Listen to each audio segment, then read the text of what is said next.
Բարև ձեզ։ Ազատության ուղիղ եթերում լրատվական կենտրոնն է, նախորդ թեմաները համառոտ։ 85 կողմ, 7 դեմ, 6 ձեռնպահ, չնայած քննադատություններին, խորհրդարանը հավանություն տվեց կառավարության ծրագրին։ Հավանականություն կա, որ ժողովրդական լեզվով ասած գրիժակ կստանանք, կա։ Կստանանք, ժամանակը ցույց կտա։ Դիվերսիոն ներթափանցման փորձ Ղարաբաղի ադրբեջանական սահմանին։ Փորձ է տեսնել ինչքանով է ամուր։ Եվ այն որ հետ է շփոթել, ցույց է տալիս, որ ամուր է։ Փոփոխություններ ԵԱՀԿ Մինսկի խմբում այսուհետ Ստեֆան Վիսկոնտին կներկայացնի Ֆրանսիան։ Սարիթաղի գործով դատական նիստն ընթացավ բուռն մթնոլորտում։ Ասում ինքը շատ ցավոտ տարավ, մեզի ասեցին, որ դուրսը կարկադրեց իր ենթականերին, որպեսզի ստանեն բաժին։ Արգելից ցավոտ տանեն, այս բան օտարված։ Ղարաբաղի ադրբեջանական սահմանին 3 հանգիստ չէր Լեռնային Ղարաբաղի պաշտպանության նախարարության հաղորդմամբ հակամարտ զորքերի շփման գծի արևելյան եւ հարավային ուղություններում հակառակորդը դիվերսիոն ներթափանցման փորձ է ձեռնարկել։ Դիվերսիոն խմբին դիմագրավելու ընթացքում պաշտպանության բանակը կորուստներ չի ունեցել։ Ղարաբաղի իշխանությունների կարծիքով սա դիրքերի ամրությունը ստուգելու Ադրբեջանի հերթական փորձն է։ Լեռնային Ղարաբաղի եւ Ադրբեջանի հակամարտ զորքերի շփման գծի արևելյան եւ հարավային ուղություններում 3 երեկոյան ադրբեջանական կողմը դիվերսիոն ներթափանցման փորձեր է ձեռնարկել։ Հաղորդում է Լեռնային Ղարաբաղի պաշտպանության նախարարությունը, հավելելով, որ պաշտպանության բանակի ուժերը կորուստներ պատճառելով հետ են մղել նրանց։ Դիվերսիոն խմբին դիմագրավելու ընթացքում պաշտպանության բանակը կորուստներ չի ունեցել։ Լեռնային Ղարաբաղի նախագահի աշխատակազմի ղեկավարի տեղակալ Դավիթ Բաբայանը վերջին շրջանում Ադրբեջանի ցուցաբերած ակտիվության եւ առաջիկա օրերին ԵԱՀԿ Մինսկի խմբի համանախագահների տարածաշրջան կատարվելիք այցի միջև հնարավոր կապի վերաբերյալ Ազատության հետ զրույցում ասաց. Երբ որ պետք է ինչ-որ խմբեր այցելեն, կարևոր այսպես դիվանագետներ այցելեն տարածաշրջան, ինչքանով է արդարացված, որ ուրեմն խախտումներ իրականացնի ինչ-որ պետություն։ Չէ, տրամաբանական չէ սա, բայց մենք չենք կարող նորմալ պետության քաղաքականության, այսպես միջոցով դիտարկել Ադրբեջանի քաղաքականությունը, որովհետև Ադրբեջանը նորմալ պետություն չէ։ Նա արաբեկչական է։ Իսկ նման պետությունների քայլերը տրամաբանորեն անհնարին է գրեթե վերլուծել։ Այսպիսի քաղաքականությունը նա իրականացնում է ելնելով իր էությունից։ Բաբայանը Ադրբեջանի կողմից ձեռագրի որևէ փոփոխություն, ինչպես նաև տեխնիկապես վերազինում չի նկատում։ Նաև նման դիվերսիոն գործողություններին դիմելը փորձ է տեսնել ինչքանով է ամուր։ Եվ այն որ հետ է շփոթել, ցույց է տալիս, որ ամուր է։ Ընդհանրապես եթե ամուր չլիներ, Ադրբեջանը անպայման դրանից կօգտվեր, սա փաստ է։ Ամեն ինչ արվում է իհարկե, դա չի նշանակում, որ մենք պետք է ասենք, որ իդեալական է ամեն ինչ, չէ, բայց կա խնդիրներ եւ արվում է հնարավոր այդ խնդիրները լուծելու համար ավելի ուժեղացնելու մեր պաշտպանակությունը։ Կովկաս ինստիտուտի փոխտնօրեն Սերգեյ Մինասյանի խոսքով Ադրբեջանի ակտիվացումը կարող է կապ ունենալ համանախագահների այցի հետ, բայց խնդիրն ավելի խորքային է։ Կարծում եմ, որ այո, տրամաբանական է, որ դա կարող կոնկրետ այդ միջադեպերը կապված լինեն սպասվող համանախագահների այցի հետ, բայց ընդհանուր առմամբ մենք տեսնում ենք, որ վերջի օրերի կամ շաբաթների ընթացքում ադրբեջանական կողմը ավելացնում է ակտիվությունը շփման գծում, դա կարծում եմ նույնպես տրամաբանական է սպասվող էր եւ դրա ասենք հիմքերը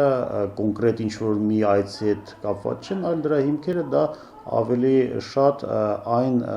մոտեցումներն են, որոնք որ կան Ադրբեջանի եւ հասարակության եւ քաղաքական վերնախավի մոտ։ Քաղաքագետի կարծիքով իրավիճակի նոր սրումը դեռ կշարունակվի եւ արդեն նոր զոհերն անխուսափելի կլինեն։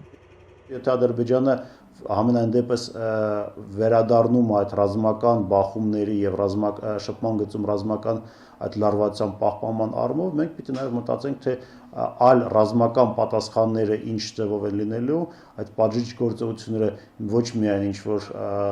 հակառակորդի կենթանի ուժի ավելի մեծ կորուստներ պատճառելով, այլ միգուցե նաեւ այլ ինչ որ մեխանիզմներ ոչ սիմետրիկ, որոնք որ Ադրբեջանի ռազմաքաղաքական ղեկավարությանը զսպեն նաեւ ցածր մակարդակի էսկալացիայի եւ գործողությունների։ Ազգային ժողովում արձագանքում են շփման գծում լարվածությանը։ Ազգային ժողովի փոխխոսնակ Էդուարդ Շարմազանովը կարծում է, որ ադրբեջանական կողմի ակտիվությունը պայմանավորված է բանակցային գործընթացում նրա ունեցած անհաջողություններով։ Ընդդիմադիր պատգամավորները մինչդեռ այլ պատճառներ են մատնանշում։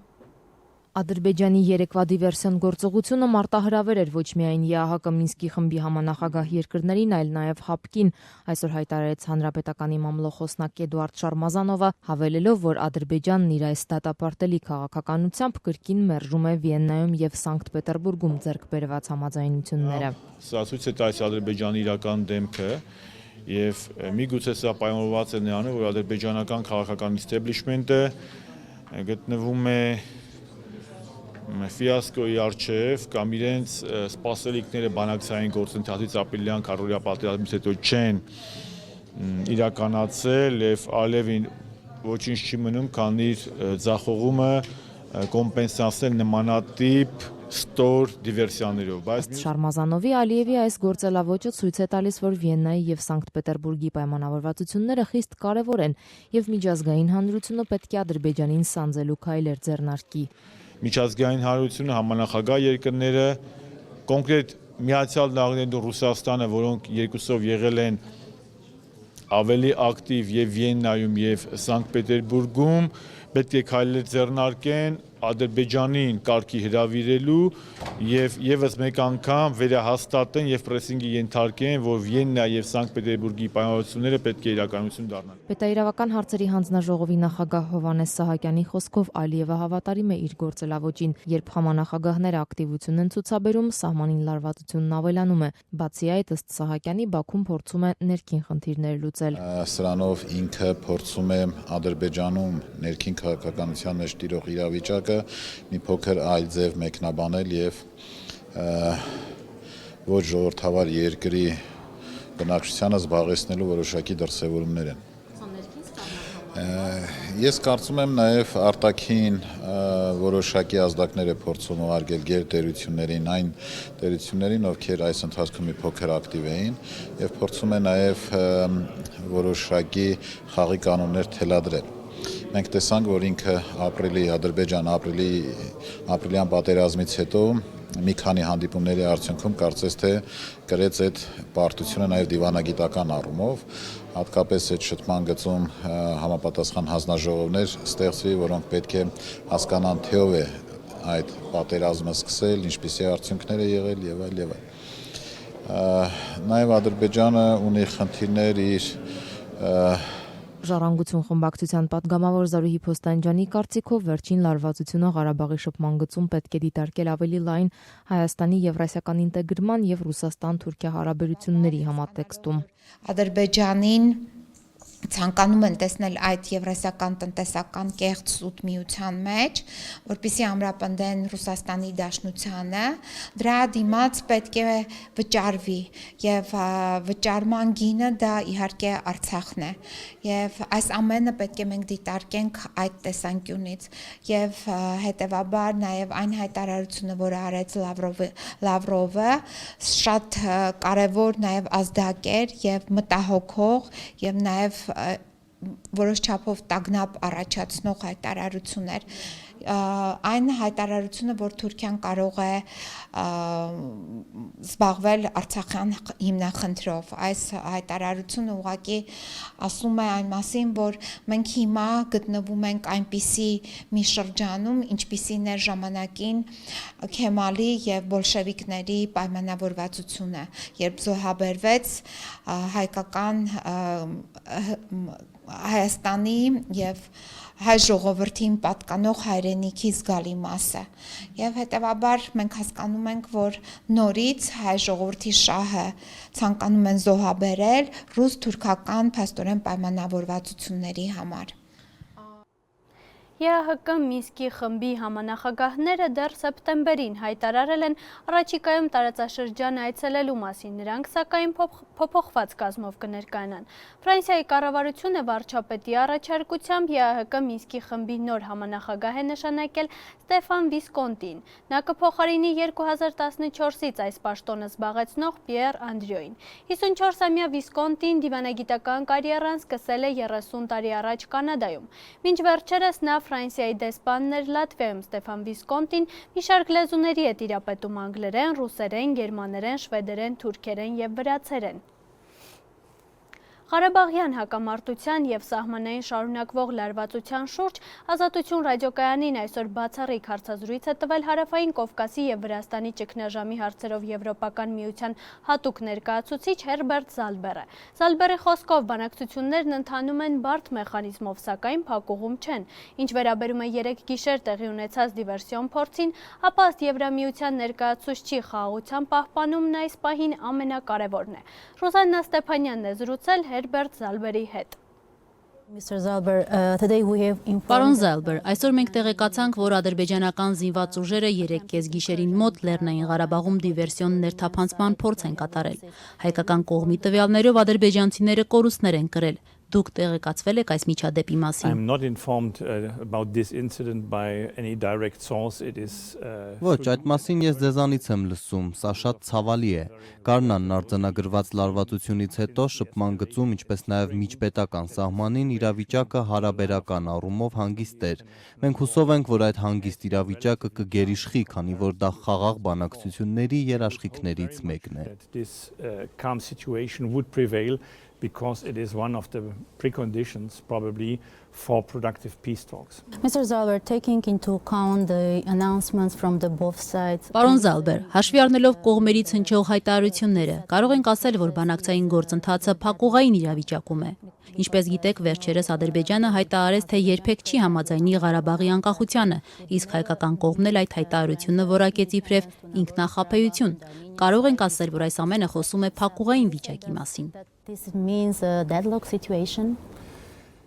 The peace process certainly is in a Անշուշտ բանակցային գործընթացը բարդ փուլում է, բայց հաշվի առնելով մեր ունեցած տեղեկությունը, ես այն չէի որակի որպես փակուղային։ Կարծում եմ, որ մարդիկ բանակցում են, երկու կողմերի ղեկավարները բանակցում են, ես նաև նկատել եմ, որ ԵԱՀԿ Մինսկի խմբի համանախագահող երկրները բազմաթիվ ջանքեր են գործադրում, այնպես որ ես լավ պատճառներ ունեմ հավատալու, որ բանակցությունները շարունակվում են։ Կարծում եմ, մենք պետք է տարբերակում դնենք ինքնին բանակցությունների և հրապարակային հայտարարությունների միջև, որոնք արվում են տարբեր նպատակներով։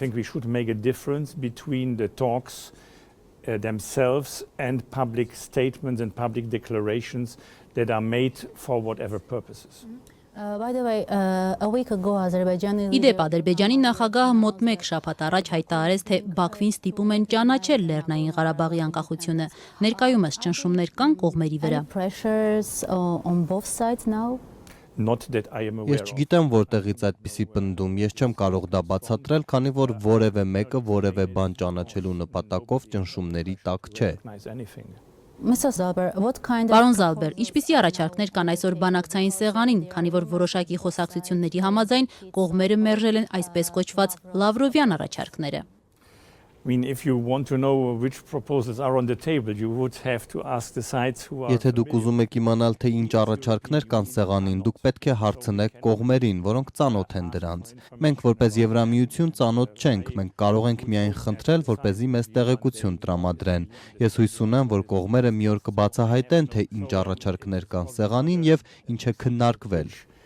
Elements are there, but I would recommend that you ask those who are much more familiar with it what it is concretely. Բայց դուք լսել եք Լավրովյան առաջարկների մասին։ There are rumors. Դրանք խոսակցություններ են։ Okay, the mediators are going to visit. Պարոն Զալբեր, համանախագահներն այս ամսվա վերջին պատրաստվում են այցելել տարածաշրջան։ Կարող ենք ասել, որ նրանք նոր առաջարկներ են բերում իրենց հետ։ And can we say that they are going to bring new proposals? new proposals by Նոր առաջարկներ համանախագահներից ես շատ ակնկալիքներ չունեմ, ինչպես դուք ճիշտ նկատեցիք, առաջարկները սեղանին են, դրանք քննարկվել են ամռանը, այդտեղ կասկած չկա եւ ես վստահ եմ, որ եթե համանախագահներն առաջիկայում այցելեն տարածաշրջան, այդ առաջարկները կքննարկվեն եւ գուցե նաեւ փոփոխվեն, բայց դա նրանցից է կախված։ but that is in their hands. Mr. Zalber, there is an extensive military build-up. Պարոն Զալբեր, տարածաշրջանում լայնամասշտաբ ռազմականացում է տեղի ունենում։ Ապրիլյան պատերազմի ժամանակ մենք ականատես եղանք ադրբեջանական կողմի տեխնիկական հնարավորությունների աճին։ Միևնույն ժամանակ հայկական կողմն էլ սեպտեմբերին ցուցադրեց Իսկանդեր հրթիռային համակարգը։ Կարող ենք ասել, որ կողմերը պատրաստվում են ոչ թե խաղաղության, այլ պատերազմի։ Both sides are preparing not to peace but for war. Certainly they are playing or having in mind several options. Մենք հետևում ենք տարածաշրջանի խիստ ռազմականացմանը տասնամյակներ շարունակ, այնպես որ սա նորություն չէ։ Մենք գիտենք, որ կողմերը ռազմական առումով անկասկած շատ լավ պատրաստված են։ Սա մի բան է, որը մենք պետք է հաշվի առնենք, երբ գնահատում ենք իրավիճակը տարածաշրջանում։ Մենք ուզում ենք հուսալ, որ անկախ այս խիստ ռազմական պատրաստվածությանը կարող ենք գտնել խնդրի խաղաղ լուծում։ What would be our hope that in spite of this high military preparedness, we could find a peaceful solution. And I want to talk about the role Ես նաև ցանկանում եմ խոսել Թուրքիայի դերակատարության մասին։ Ինչպես գիտեք, Ռուսաստանի արտգործնախարար Սերգեյ Լավրովը անցած շաբաթ ասել էր, թե Թուրքիան կարող է դրական դերակատարություն ունենալ Ղարաբաղյան խնդրի կարգավորման հարցում։ Դուք կիսում եք այս մոտեցումը։ Ես վստահ չեմ, արդյոք դա ճիշտ մոտեցում է։ Խնդրի լուծումը պետք է գտնեն կողմերը։ Միայն դրանից հետո կարելի է տեսնել, թե ինչ կարող են անել մյուսները։ Այլ թեմաների մասին։ Չնայած ընդդիմադիրների 3 հնչեցրած սուր քննադատությունների նոր կառավարության ծրագիրն այսօր ազգային ժողովի հավանությանն արժանացավ։ Ծրագիրն ընդունվեց ձայների 85 կողմ, 7 դեմ եւ 6 ձեռնպահ հարաբերակցությամբ։ Բարգավաճ Հայաստան խմբակցությունը քվեարկությանը չմասնակցեց։ Այսօրվա նիստում վարչապետ Կարեն Կարապետյանն ի դեպ շփոթեց խմբակցության անվանումը, միավորելով այն իշխող հանրապետականի հետ։ Դահլիճում տիրող աշխուժությունից հետո էլ վարչապետը չհիշեց խորհրդարանում մեծամասնությամբ երկրորդ խմբակցության անվանումը։ Այժմ քվեարկություն, խնդրեմ։ Կողմ 85 դեմ 7 ձեռնպահ 6 որոշումն ընդունվել է։ Շնորհավոր ենք։ Իշխող հանրապետականից եւ դաշնակցությունից բացի Կարեն Կարապետյանի կառավարության ծրագրին կողմ քվեարկեցին Բարգավաճ Հայաստան կուսակցությունից հեռացած մի քանի падգամավորներ, ինչպես նաեւ Ժառանգության նախկին անդամ Ռուբիկ Հակոբյանը։ Բուն ԲՀԿ խմբակցությունը քվեարկությանը չմասնակցեց։ Մենք չենք կարող կիսել այս ծրագրի քաղաքական պատասխանատվությունը, որտեղ մենք իշխանություն չենք։ Ընդդիմադիրներ Լյուդմիլա Սարգսյանն ու Ալեքսանդր Արզումանյանը եւ Օրինաց երկիր խմբակցությունը ձեռնպահ էին։ Մենք կողմ չենք կարող լինել այդ ծրագրին, որտեղ չկա օֆշորներից յետ բերելու թալանի, ձերբակալությունների, այն պատասխանատվության մասերը, բայց մենք չենք կարող նաև դեմ լինել հնարավորություն չտալու նոր կառավարությանը աշխատելու։ Դեմ քվեարկեցին անկախ падգամավոր Էդմոն Մարուկյանը, Ժառանգություն խմբակցությունից Զարուհի Փոստանջյանն ու Խաչատուր Քոքոբելյանը, Հայ ազգային կոնգրեսից Արամ Մանուկյանը, Ստեփան Դեմիրճյանը, Նիկոլ Փաշինյանն ու Լևոն Զուրաբյանը։ Մենք չենք կարող վստահություն հայտնել իշխող կուսակցության կողմից ներկայացված որևէ կուսակցությանը, որովհետև կառավարությանը կներեք, որովհետև անցած տարիները նման հիմքեր մեզ թույլ չեն տալիս։ Դաշնակցությունը մինչդեռ լիակատար աջակցություն հայտնեց ներկայացված ծրագրին։ Եվ երկրի երկարաժամկետ զարգացման կայուն հիմքեր է ստեղծելու, եթե մասնակից ու պատասխանատու լինենք։ Իմ կուսակցությունը, դաշնակցությունը մասնակից է ու պատասխանատու։ Շնորհակալ եմ։ Կարեն Կարապետյանը հանրապետականին ու դաշնակցությանը շնորհակալություն հայտնեց վստահության համար, իսկ ընդդիմադիրներից կիրառական խորհուրդներ խնդրեց։ Ուզում եմ ձեզ հավաստիացնեմ, որ իրոք գնահատում ենք այն բեռը եւ այն շտանգան, որը պետք է բարձրացնենք։ Հավանականություն կա, որ ժողովրդական լեզվով ասած դրժակ կստանանք, կա։ Կստանանք, ժամանակը ցույց կտա։ Պարոն Զուրաբյան համեց է։ Լևոն Զուրաբյանը սակայն ասում էր, թե չի հավատում, որ հարստություն կուտակած ու ապօրինություններ թույլ տված մարդկանց հեռացումը գործադիրից ու մարզպետի պաշտոնից նշանակում է նաև, որ այս կառավարությունն այլևս չի ներկայացնում վերջին 2 տասնամյակում գործած կոռումպացված համակարգը։ թե սա ընդամենը Սերժ Սարգսյանի հանրապետական իշխանության կողմից մի նախընտրական հնարք է, որի միակ նպատակն է ընտրություններից առաջ մեղմել ժողովրդի համատարած դժգոհությունը եւ ատելությունը իշխանությունների նկատմամբ, հանդես գալ մարդկային դեմքով եւ հնարավորինս հեշտացնել ռեժիմի վերարտադրությունը առաջիկա ընտրություններում, որից հետո սակայն բոլոր դիմակները նորից կհանվեն եւ ռեժիմը նույն ախորժակով եւ դաժանությամբ կշարունակի ժողովրդի հարստահարումը եւ երկրի անխնաթալանը։ Կարեն Կարապետյանին պաշտպանելու շտապեց հանրապետական Վահրամ Բաղդասարյանը, նաև Նիկոլ Փաշինյանի երեկվա ելույթից։ Ինչին եք դեմ։ Դեմ եք անձերին, թե դեմ եք ծրագրի, մենք քննարկում ենք ծրագիրը, մենք անձերի հարց չենք քննարկում այստեղ։ Ես խորհուրդ եմ տալի Նիկոլ ջան, փոխի խաղի կանոնները։ Արդեն 4-5 տարի մարդիկ հոգնում են, նույն խոսքերը, նույն կերպարները, նույն քննադատությունները եւ Վարչապետը նույնպես իր ամփոփիչ կարճ ելույթում արձագանքեց ընդդիմադիրների 3 եւ այսօր հնչեցրած քննադատությանը։ Օրինակ մեր ՕԵԿ-ի գործընկերները ասում են, որ դուք գրել եք կոռուպցիայի դեմ պայքար։ Բոլորը գրել են։ Չգրենք։ Եվ վերջում հայտարարեցիք, որ դեմ կքվեարկեք կամ ձեռնպահ կմնաք, քանի որ ծրագրի մեջ մասեր կան, որոնք որ ձեր դուրը գալիս են, բայց ձեռնպահ կմնաք, քանի որ մենք չենք հորդորել, որպեսզի օֆշորներից փողը վերադարձնեն։ Այդ հորդորելն էլ էլի դեկլարատիվ բնույթ է կրում, չնայած դուք ասում եք, որ մենք շատ բաներ դեկլարատիվ ենք գրել։ Հարց, sense ռետորական, եթե գրեինք, կվերադարձնեինք կամ եթե ավելացնենք, կողմ կքվեարկեք։ Իդեպ վարչապետն ամբիոնից շփոթեց Բարգավաճ Հայաստան կուսակցության անվանումը, միաձուլելով այն իշխանական հանրապետականի հետ։ Դահլիճում հնչած բուռն ծիծաղից հետո էլ Կարեն Կարապետյանը չմտաբերեց կուսակցության ամբողջական անվանումը։ Բարգավաճ Հանրապետական կուսակցությանը մեր գործընկերները ասեցին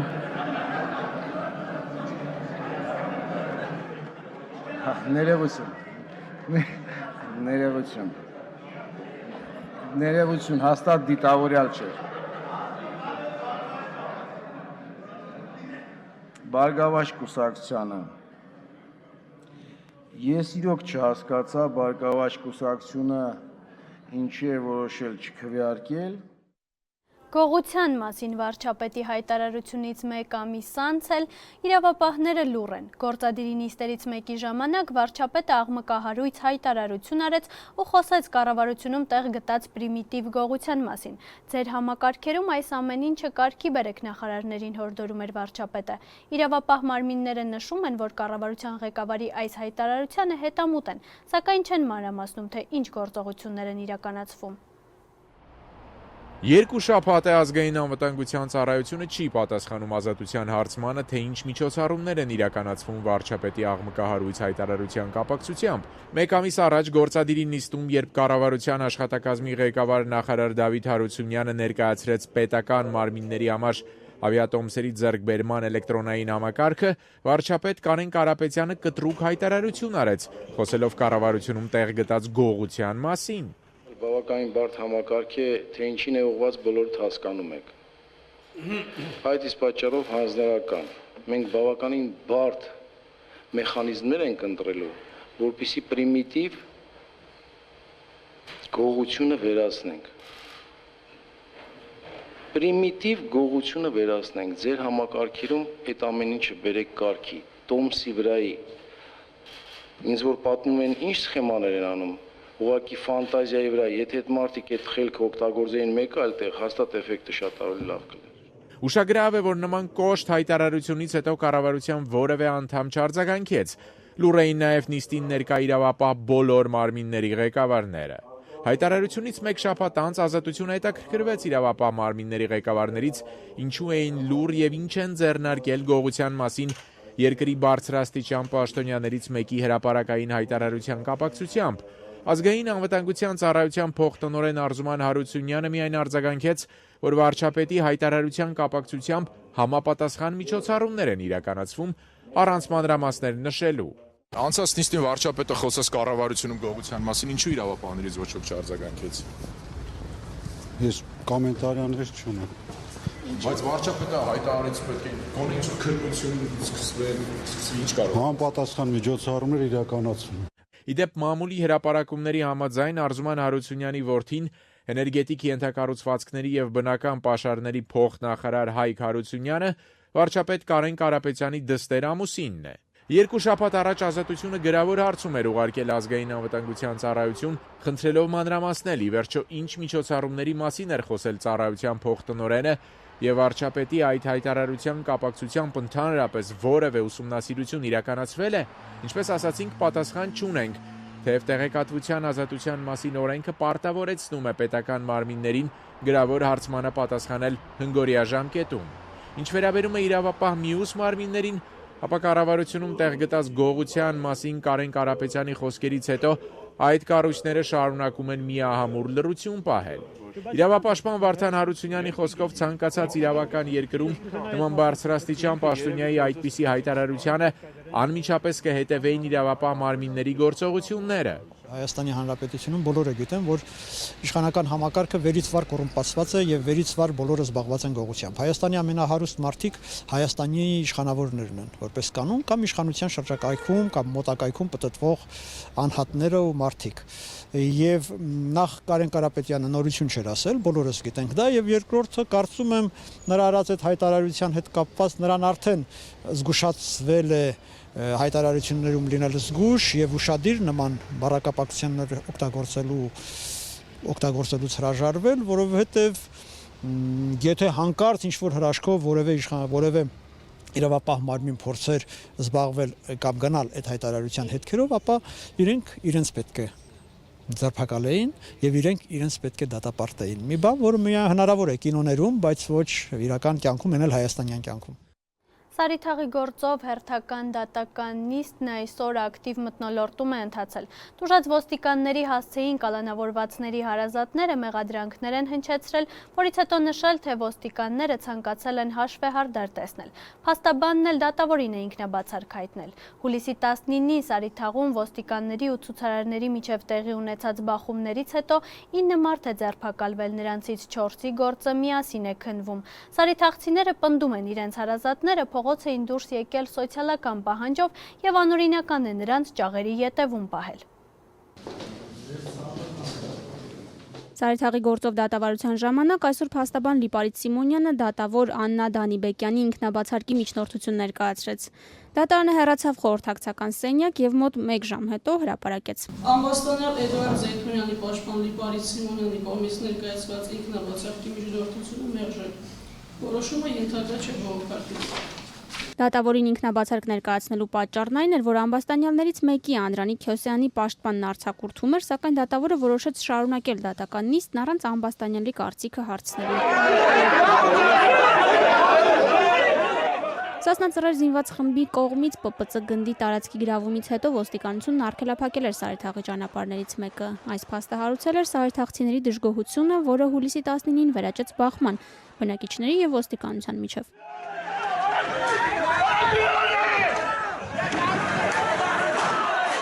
Այս դատական գործի շրջանակում 4 քաղաքացի մեղադրվում է ոստիկանների նկատմամբ բռնություն կիրառելու համար։ Այսօր կայացած 3-րդ դատական նիստին առաջին անգամ ներկայացել էր նաև մեղադրող կողմը։ Մինչ նիստի մեկնարկը ամբաստանյալների հարազատները լիահույս էին, որ մեղադրանքը մեղմվելու է, քանի որ նման բովանդակությամբ գրություն էին ստացել։ Մինչդեռ փաստաբան Լիպարիտ Սիմոնյանը բացատրեց, դատախազն ընդամենը վերահասցեագրել է հարազատների դիմումները, որպեսզի դատարանը քննի դրանք։ Ուղղակի այդ գրությունները կարդալուց հետևյալն է հասկացվում, որ ձեր կողմից նախագահային, վարչապետին ուղարկված դիմումները ուղարկվել են դատարանում այդ հարցերը քննարկելու համար։ Թեև դատարանը մերժեց ինքնաբացարկի միջնորդությունը, սակայն հետաձգեց դատական նիստը ամբաստանյալներից մեկի պաշտպանի չներկայանալու պատճառով։ Դատարանի որոշմանը սպասելիս միջադեպ տեղի ունեցավ ամբաստանյալների հարազատների եւ տուժած ոստիկաններից մեկի միջև։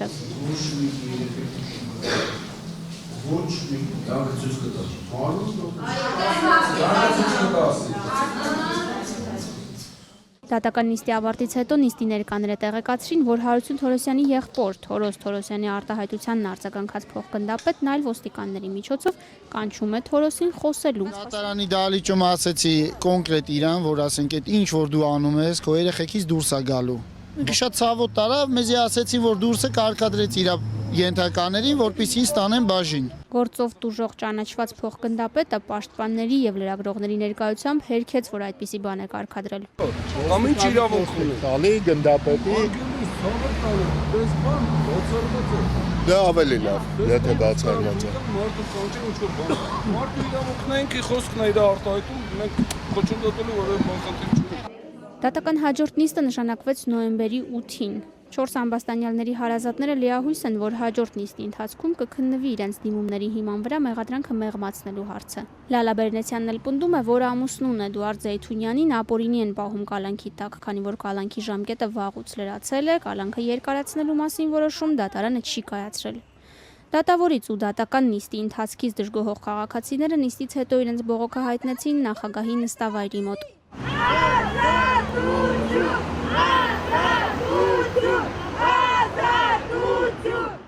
Վարչական դատարանն այսօր մերժեց Գալա կուսակցության հայցն ընդդեմ ընտրատարածքային ընտրական հանձնաժողովի։ Կուսակցությունը պահանջում էր անվավեր ճանաչել 2016 թվականի հոկտեմբերի 2-ին տեղի ունեցած Գյումրու ավագանու ընտրությունների արդյունքները։ Հիշեցնենք, տեղական ընտրություններից հետո Բարգավաճ Հայաստան եւ Հայկական Վերածնունդ կուսակցություններից մեկական մանդատ բոնուսային մեխանիզմի կիրառման արդյունքում փոխանցվել էր Բալասանյան դաշինքին, որը մեծամասնություն կազմեց ավագանիում։ Այս կուսակցությունները ևս մանդատների բաշխումը դատարանում են վիճարկում։ Գալա կուսակցության լրատվության հետ կապերի պատասխանատու Արմենուհի Վարդանյանն ազատությանը փոխանցեց։ Այսօրվա վճիռն իրենց համար սպասելի էր, սակայն պայքարը չեն դադարեցնելու։ Հոկտեմբերի 18-ի գիշերն անգամ լուսադեմին ավելի կոնկրետ երբ ավարտվեց դատական նիստը, պատահական չէ, որ հայցող կողմի ներկայացուցիչ Լևոն Բարսեղյանը առաջարկեց դատարանին հեգնեց, որպեսզի ընդամենը 5 րոպեից միջում հայտարի եւ որից հետո կայացնի վճիռը, որպեսզի շատ չձգձգվի դատական նիստը։ Ամեն դեպքում, ինչպես եւ հայտարարել ենք սկզբում, դիմելու ենք նաեւ սահմանադրական դատարան։ Ընդդիմադիր կուսակցությունները որոշել են մինչև դատական գործընթացի ավարտը բոյկոտել ավագանու նիստերը։ Գյումրու քաղաքապետ Սամվել Բալասանյանն էլ ընդդիմադիր ավագանիներին կոչ է անում վերադառնալու գործով զբաղվել։ Քաղաքապետն ասում է, կուսակցապետերն իրենց փրկիչներ են հռչակել, բայց չեն մասնակցում քաղաքի խնդիրների լուծմանը։ Գյումրիի քաղաքապետը հորդորում է ավագանու աշխատանքը բոյկոտած ու մանդատների բաշխման կարգը վիճարկող քաղաքական 3 ուժերին անկախ դատական գործընթացից վերադառնալ ավագանու կազմ, քանի որ Սամվել Բալասանյանի կարծիքով բոյկոտը տրամաբանական չէ։ Իհարկե ցանկալի չի, չեմ կարծում, որ երկար տևի, որովհետև եթե այստեղ քաղաքացին ընդրվել է ավագանու անդամ մեր գյումրեցիների կողմից եւ նա չի մասնակցում, բնականաբար ինչ որտեղ պետք է նաեւ այդ արգումենտները բերի թե լավ ինչի չի մասնակցում։ Հիմա լավ, դատական process է գնում, թող գնա։ Հիմա ճիշտ ասած վարչական դատարան է գնում, դրանից հետո սահմանադրական թե եվրոդատարան, լավ թող ինքը իրեն ընթացքով գնա։ Իսկ եթե ասենք հիմա մարդը ընդրել է եւ չի մասնակցում, ինձ համար տրամաբանական չի թե լավ ինչի չի մասնակցում։ Այսինքն բոյկոտի տրամաբանությունը որն է։ Մանավանդ այստեղ MBC քաղաքական ուժեր են բողոքում վարչական դատարանում օրենքի դեմ, որը իրենք ընդունել են։ Ճիշտ ասած, դա նույնպես անհասկանալի է ինձ համար, որովհետև կա օրենք ընդունված, ըստ օրենքի եւ այսօր կատարվել է հաշվառումը ընդրական ուրեմն հանձնաժողովի կողմից, նաև կենտրոնականը նույնպես պաշտպանեց վարչական դատարանում։ Այսինքն հիմա օրենքը ընդունել ես դու, քո օրենքի դեմ դու բողոքում ես։ Դե լավ օրենք ընդունելու ժամանակ այդ անպայման ուշադիր լինեիք։ Հիշեցնենք, Գյումրիում ընտրություններից հետո գործեց թիմ օրենքի դրույթը, ըստ որի մանդատներից 50%-ից ավելին ստացած քաղաքական ուժի ընտրացուցակի առաջին հորիզոնականում գտնվող անձը օրենքի ուժով համարվում է ընտրված համայնքի ղեկավար։ Հենց այս հանգամանքը Բալասանյանի քաղաքական հակառակորդներին առիթ տվեց, որ նշեն ոչ թե ընտրված, այլ նշանակված է Գյումրիի քաղաքապետը։ Նշանակվել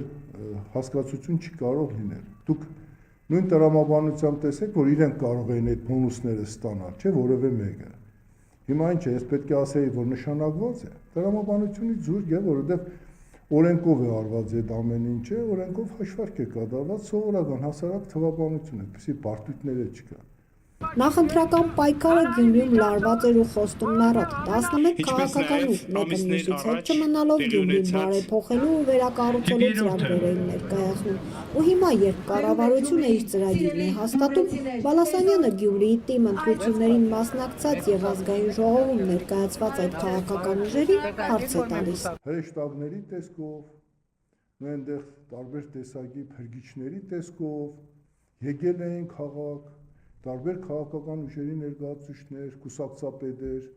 եւ այստեղ ասում են, որ մենք ամեն ինչ անելու ենք Գյումրի քաղաքի համար։ Ճիշտ է, բայց հիմա կառավարության ծրագիր են քննարկում, որևէ մեկը Գյումրու համար հարց չի տալիս նույնիսկ։ Թե ախր այնտեղ կան, չգիտեմ, երևի 2000-ից ավելի անօտևաններ, տնակների մեջ բնակվող մարդիկ։ Այնտեղ կան քանդված փողոցներ, այնտեղ կան լուրջ խնդիրներ կուտակված, չկա աշխատատեղեր, գոնե մեկն ու մեկ այդ փրկիչներից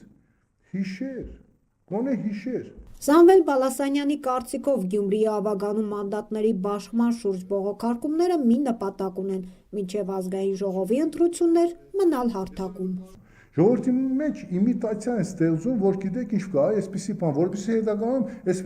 6 ամիս հետո, ապրիլի 2-ից հետո, չէ, թե որևէ մեկին գտնեք, հələ կարող է հիմա մեկ գնան, բան, այսպես, չգիտես, վարչական դատարան ելույթներ եւ այլն, ապրիլի 2-ից հետո ընդհանրապես մարդ չեք տեսնի 4 տարի եւս, 5 տարի։ Ճիշտ է։ Մենք այդ փորձը այո, իհարկե, ինչի մասին այս ամեն ինչը կատարվում է հարթակ ստեղծել, հետագայում օրակարգ ունենալու համար։ Որտեղ մարդիկ նպատակ ունեն ազգային ժողովի պատգամավորներ դառնալու, արդեն իմիգրանից երևում է։ Գյումրիի քաղաքապետը նշում է, որ առաջիկա 5 տարվա համար զարգացման ծրագիր են մշակում, կարևորում է նաև Գյումրիին հատուկ կարգավիճակ տալու հարցը, որը տրվող դոտացիայից բացի պետական բյուջեից լրացուցիչ գումարներ տրամադրելու հնարավորություն կստեղծի։ Այլապես 3 միլիարդ դրամով Գյումրիի խնդիրները հնարավոր չէ լուծել անօթևանության, ճանապարհաշինության, գործազրկության եւ ի վերջո աղքատության։ Երկու մանկահասակ երեխաների մահվան մեջ մեղադրվող բժշկի դատավարությունը մի քանի անգամ տարբեր պատճառաբանություններով հետաձգվում է։ Հարազատների կարծիքով Արմավիր բժշկական կենտրոնի ինֆեկցիոն բաժանմունքի նախկին ղեկավար Անահիտ Պետրոսյանի դատավարությունը միտումնավոր է ձգձգվում։ Բժիշկը առաջին ատյանի դատարանի որոշմամբ 3 տարվա ազատազրկման է դատապարտվել, սակայն բողոքարկել է որոշումն ու դեռ ազատության մեջ է։ Վերաքննիչ դատարանն արդեն 3-րդ անգամ հետաձգեց մանկահասակ 2 երեխաների մահվան համար մեղադրվող բժշկուհու գործով դատական նիստը։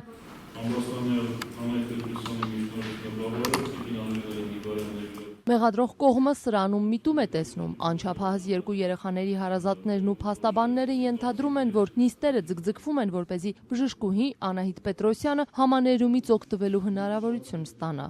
Ինչ-ինչ պայմաններ հաշվի առնելով այս ձգձգումներից եւ ինչի՞ չէ նաեւ ինչ-որ հնարավոր համաներման ակտին սպասելու նպատակ ունենալով, որպեսզի հանկարծ ապահովագրված լինենք նմանատիպ դեպքերից, մենք քաղաքացիական հայց ներկայացրեցինք Արմավիրի մարզի ընդհանուր իրավասության դատարան, ցավոք այս պահին միայն նյութական վնասի փոխհատուցման պահանջով, քանի որ օրենքը բարոյական վնասի փոխհատուցման համար դատավճիռ է պահանջում օրինական ուժի մեջ մտած, բայց բարոյական վնասի փոխհատուցում կներկայացվի վերջնական դատական ակտ ունենալուց հետո ու բարոյական վնասի չափերը բնականաբար բավականին մեծ կլինեն։ Արմավիրի մարզի հիվանդանոցում անցած տարի մահացած հնգամյա Էրիկի եւ 4-ամյա Կարինեի հարազատները պնդում են, փոքրիկները բժշկի անփութության ու անուշադրության զոհն են դարձել։ Հիշեցին, երեխաներն իրենց ոտքով են հիվանդանոց մտել, օրեր անց սակայն մահացել են։ Թեպետ Արմավիրի մարզի ընդհանուր իրավասության դատարանը 3 տարվա ազատազրկման էր դատապարտել մարզի հիվանդանոցի ինֆեկցիոն բաժանմունքի նախկին ղեկավար Անահիտ Պետրոսյանին, բժշկուհին ազատության մեջ է, քանի դեռ բողոքարկման գործընթացը չի չի ավարտվել։ Պետրոսյանի փաստաբան Արայիկ Ղազարյանը հերթական անգամ դատարանում հայտարարեց, իր վստահորդն անմեղ է։ Անահիտ Պետրոսյանը հրաժարվեց նկարահանվել կամ ձայնագրվել, այնուհետև հրաժարվեց նաև իր փաստաբան Արայիկ Ղազարյանի ծառայություններից։ Հենց դատարանի դահլիճում նրան փոխարինելու եկած փաստաբան Անժելա Ենգիբարյանն էլ թեպետ ասաց, որ բողոքը միասին են գրել, բայց դատարանից ժամանակ խնդրեց նյութերին ծանոթանալու համար։ Դատարանը նիստը հետաձգեց։ Հնգամյա Էրիկի մայրը Լուսինե Ամիրխանյանը նեղսրտեց։ Արդարադատության հույսն այսօր իսպառ մարեց։ 3 անգամ վերաքննիչ դատարան դատը լինի, նորից փաստաբաններ են փոխեն, նորից շարունակվի։ Եթե գործը կազմում է փաստաբանը, ո՞նց է հնարավոր ինքը ծանոթ չլինի գործին։ Անհնար է, այդպես բան չի կարող լինել։ Այսինքն արդարադատություն չեք սպասում ես դատարանից։ Չէ, չեմ սպասում։ Արդարադատություն չկա։ Արդարադատությունը այսօր գումարն է, փողն է։ Արդարություն գոյություն չունի ընդհանրապես։ Անմիջապես վերակենդանացման բաժանմունք տեղափոխելու ու համապատասխան առաջին բուժօգնություն ցուցաբերելու փոխարեն բժիշկը սառնասրտություն է ցուցաբերել ու նրանց սովորական հիվանդասենյակում պարգեցրել։ Օրեր անց երեխաները մահացել են, բժիշկը պնդել է ինքը մեղավոր չէ։ Նախորդ նիստերին դատարանում հնչած այս մեղադրանքը Անահիտ Պետրոսյանը չի ընդունում։ Ավելին, վերաքննիչը ներկայացրած իր բողոքով պահանջում է վերացնել առաջին ատյանի դատարանի որոշումն ու իրեն արդարացնել։ Մեղադրող կողմն էլ պնդում է առաջին ատյանի դատարանը պատիժ է ընտրել։ Այդ նշանակված պատիժը 3 տարին որևէ ձևով համարժեք չէ կատարված արարքին, 2 երեխայի մահվան համար 3 տարվա ազատազրկման ձևով պատիժ նշանակել, իսկ հետագամ դատարանում գտնել փաստաբանը նշում է, որ ինքը այնուամենայնիվ անմեղ է, բայց եթե հանկարծ դատարանը կհանգի եզրակացության, որ մեղավոր է, պայմանական կիրառել, դա անթույլատրելի է ու պնդում ենք, որ պետք է առավելագույն պատիժ նշանակվի ու որևէ ներում կամ որևէ պայմանական պատիժի կիրառում չպետք է լինի, եթե նույնիսկ նմանատիպ որոշումներ կլինեն, չեմ ուզում կանխակալ ինչ-որ բան ասել, ամեն դեպքում մենք կբողոքարկենք այդ որոշումները ընդհանուր մինչև եվրոպական դատարան։ Հիշեցնելով օրերս Վանաձորի ծննդատանն արնակամ եղած ծննդկանի մահվան դեպքը, փաստաբան Անի Չատինյանը պնդում է, այս ոլորտը խիստ վերահսկողության կարիք ունի։ Այստեղ պատիժներն ասած պետք է առավելագույնը լինեն։ Անպատժելիության սկզբունքն է, մթնոլորտն է, որ մինչև այսօր մարդիկ են մահանում հիվանդանոցներում, բուժում ստանալիս, չգիտեմ, վերջին դեպքը ծննդկանը մահացավ հիվանդանոցում արունահոսությունից ամեն դեպքում գտնում եմ, որ այն ոլորտն է, որ առավել ուշադրություն պիտի դարձվի, առավել խիստ պահանջներ պետք է դրվեն եւ աշխատանքի ընդունելիս եւ ցանկացած խախտման խնդրի դեպքում ամենաբարձրագույն պատիժները պիտի գործեն։ 1946 թվականի հոկտեմբերի 25-ին Ուկրաինայում ի թիվս այլ արևելյան եկեղեցիների լուծարվել է նաև հայ կաթողիկե եկեղեցին։ Ուկրաինայի Ռադայի падգամավոր Միկոլա Կնյաժեցկին առաջարկել է այս տարի նշել Ուկրաինայում հայ կաթողիկե եկեղեցու ոչնչացման 70-ամյակը, սակայն համապատասխան որոշման նախագիծը Ռադայում կրքեր է բորբոքել։ Падգամավորի ոչ քաղաքական այս առաջարկին ի պատասխան ուկրաինացի օրենսդիրները Հայաստանին քննադատել են ռուսամետ կողմնորոշման համար։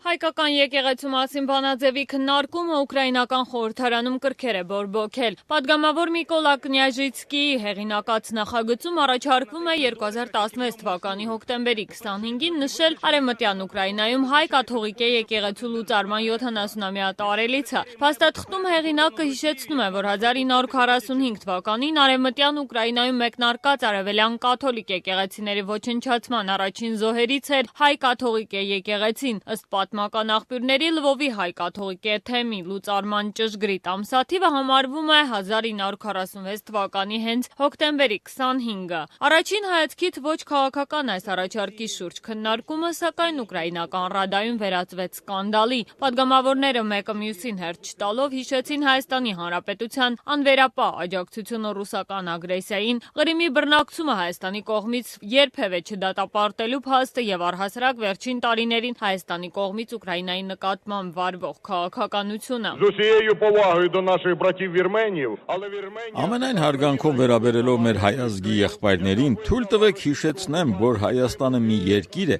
որը ճանաչել է Ղրիմի բռնակցումը եւ չի աջակցել Ուկրաինայի ազգային ինքնիշխանությանն ու տարածքային ամբողջականությանը։ Խնդրում եմ գործընկերներից չմոռանալ այդ մասին։ Ռադայի ամբիոնից մինչ քվեարկությունը հայտարարեց падգամավոր Օլեգ Լյաշկոն, ապա դիմեց Հայաստանի իշխանություններին ու հայ ժողովրդին։ Я звертаюсь до вірменів, до вірменської влади, засудити російську агресію. Պահանջում ենք դատապարտել Ռուսաստանի ագրեսիան Ղրիմում, ճանաչել Ուկրաինայի տարածքային ամբողջականությունը եւ աջակցել Ռուսաստանի ագրեսիայի դեմ մեր պայքարին։ Իրավիճակը փորձեց մեղմել Ռադայի փոխոսնակ Իրինա Գերաշչենկոն, կոչ անելով զանազանել պետական եւ եկեղեցական գործերը։ Իր հերթին փաստաթղթի հեղինակ Կնյաժիցկինը հայտարարեց, թե Вірмени, які загинули від рук НКВС в 46-му році до խորհրդային իրավապահների կողմից 1946 թվականին սպանված հայերը որևէ առնչություն չունեն ժամանակակից հայկական պետության հետ։ Այս հայտարարությունները սակայն չմեղմեցին իրավիճակը, այն էլ ավելի սրվեց, երբ падգամավոր Լյաշկոն պնդեց, թե փաստաթղթում պետք է հատուկ դրույթ ավելացվի, որը Հայաստանի իշխանություններից կպահանջի դատապարտել ռուսական ագրեսիան եւ աջակցել ուկրաինացիներին։ Вірменія так само потерпає від агресії, як потерпає Україна. Համոզմունք հայտնեց ուկրաինացի падգամավորը։ Քննարկումներն այսքանով չավարտվեցին, խոսք խնդրեց Ռուսաստանում արգելված Ղրիմի թաթարների մեջլիսի ղեկավար Ռեֆաթ Չուբարովը, ով հայտարարեց, թե Ми не пов'язуємо це з Вірменією і сьогоднішньою позицією вірменської держави, але пан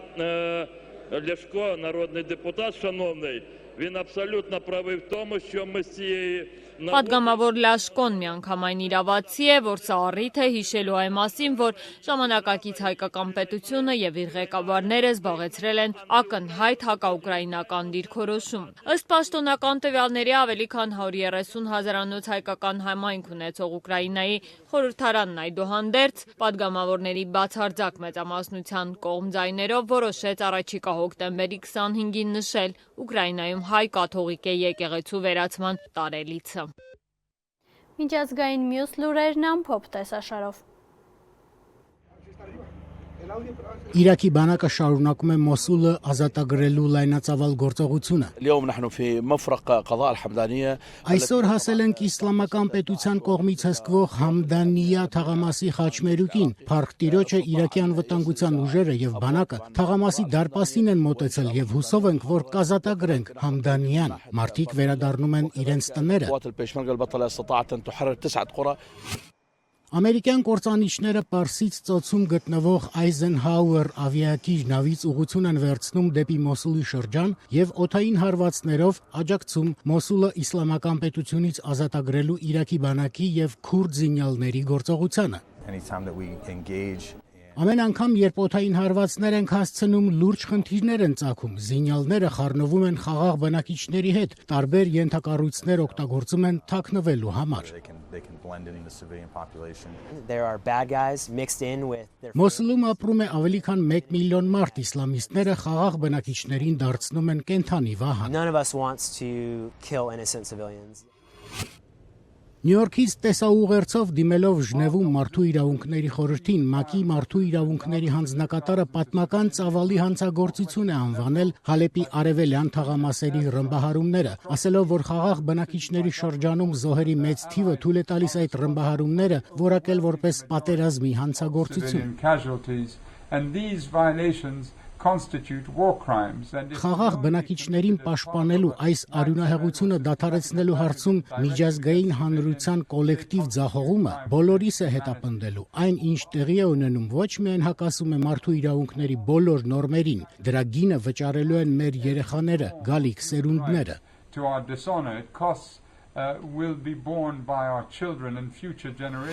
Ռուսական ռազմանավերը անցնում են Լամանշի նեղուցը եւ ամենայն հավանականությամբ ուղևորվում դեպի Սիրիա միջերկրական ծով։ Ռուսների գործողություններին հետևում են Բրիտանիայի արքայական նավատորմի նավերը։ Մեծ Բրիտանիայի վարչապետ Թերեզա Մեյը նողկալի հանցանք է անվանել ռուսների գործողությունները Սիրիայում, իսկ ՆԱՏՕ-ի գլխավոր քարտուղար Յենս Ստոլտենբերգը հայտարարել է, որ ռուսական նավերի շարժը դեպի միջերկրական կարող է վկայել կոնֆլիկտի հնարավոր վատթարացման մասին։